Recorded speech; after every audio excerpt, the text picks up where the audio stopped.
जय श्री राधा रानी सरकार की। जय श्री कृष्ण भगवान की। जय श्री गौरी शंकर जी भगवान की। जय श्रावण मास महत्म्य की।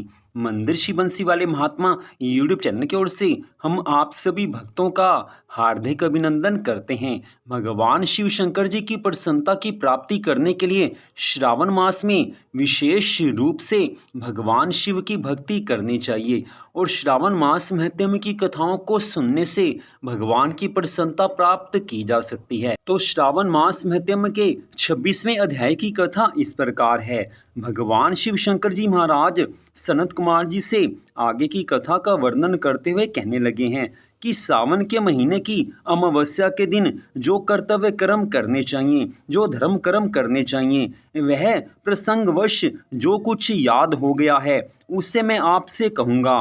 पहले महाबली, पराक्रमी, संसार विध्वंसक, देवोच्छेदनकारी दुष्ट दैत्यों के साथ रमणीय शुभ वृषभ पर आरूढ़ हो बहुत बार संग्राम किया, पर महाबली पराक्रमी नंदी ने मुझे युद्ध में कभी नहीं त्यागा।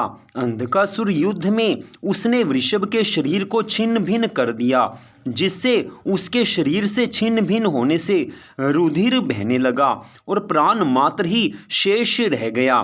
फिर भी धीरता रखकर जब मैं उस खल को मारने लगा तब तक नंदी ने मेरा वहन किया। मैंने उस नंदीश्वर के पराक्रम को देखा। मैंने अंधक दैत्य का वध कर प्रसन्न हो नंदी से कहा कि हे सुव्रत, तेरे इस काम से मैं संतुष्ट हूँ। तुम मुझसे वर मांगो। तेरे व्रण अच्छे हों, निरोगी, बली हों और पहले से अधिक रूप भी बढ़े। तुम जो जो वर मांगो उसे उसे मैं निश्चित ही तुम्हें दूंगा ही दूंगा। नंदकेश्वर ने कहा कि हे देव देव, हे महेश्वर, मुझे कुछ नहीं चाहिए। आप मेरे ऊपर संतुष्ट हैं तो इससे बढ़कर और क्या वैभव होगा। आप मेरे ऊपर प्रसन्न हैं, मुझे इसी में प्रसन्नता है। यही मेरे लिए सबसे बड़ा वरदान है। हे भगवान शिव शंकर भोलेनाथ जी, फिर भी संसार के उपकार के लिए आपसे याचना करता हूँ। आज श्रावण मास की अमावस्या तिथि है जिसमें आप मेरे ऊपर संतुष्ट हुए हैं।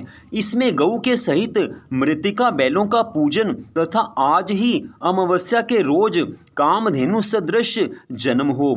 इस अमावस्या को और भी वरदान दो जिससे ये इच्छित मनोकामनाओं को देने वाली हो।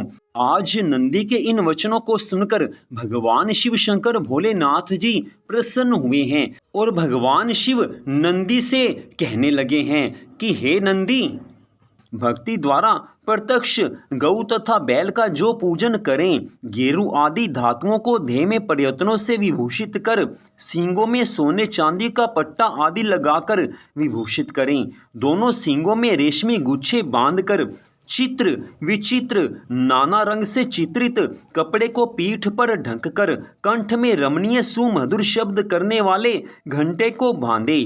दिन के 8वें हिस्से में गांव के बाहर तथा शाम को फिर गांव में ले आवे। खली, बिनोले आदि के नैवेद्यों तथा नाना प्रकार के अन्नों को समर्पण करेंगे तो निरंतर उसके यहाँ गोधन की वृद्धि होती रहेगी। आज भगवान शिव नंदी से आगे कहने लगे हैं कि हे नंदिन, और भी सुनो। काम में ना लगा हो, वह बैल भूसा खाता हो और जल पान करता हो, उसे महावीर बलवान पोल नाम ही से कहते हैं। हे नंदिन, उसी नाम द्वारा आज का दिन भी पोल नाम से प्रसिद्ध होगा। भगवान शिव शंकर जी इतनी कथा सुनाकर सनत कुमार जी से कहने लगे हैं कि हे मुनिवर, अब आपने ये श्रावण मास की अमावस्या की कथा सुनी है। अब और जो कुछ कथा आपकी सुनने की इच्छा हो वो बता दीजिए। जो आपकी इच्छा होगी वही कथा मैं आपको अवश्य सुनाऊंगा। तो यहीं पर श्रावण मास महत्म्य के 26वें अध्याय की कथा का विश्राम होता है। आज की इस परम सुंदर कथा को सुनने के लिए आप सबका हार्दिक धन्यवाद। आप सबसे निवेदन है कि पुरुषोत्तम मास, जिसे अधिक मास भी कहा जाता है, उसी पुरुषोत्तम मास का पावन समय चल रहा है और पुरुषोत्तम मास की बड़ी सुंदर कथाएं भी हम आपको प्रतिदिन अपने चैनल पर सुना रहे हैं।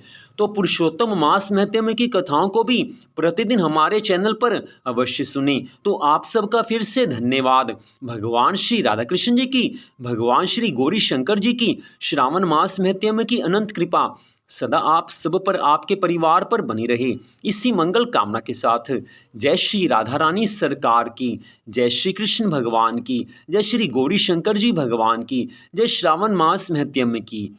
ओम नमः शिवाय, ओम नमः शिवाय, ओम नमः शिवाय। जय जय श्री राधे, जय जय श्री राधे, जय जय श्री राधे श्याम।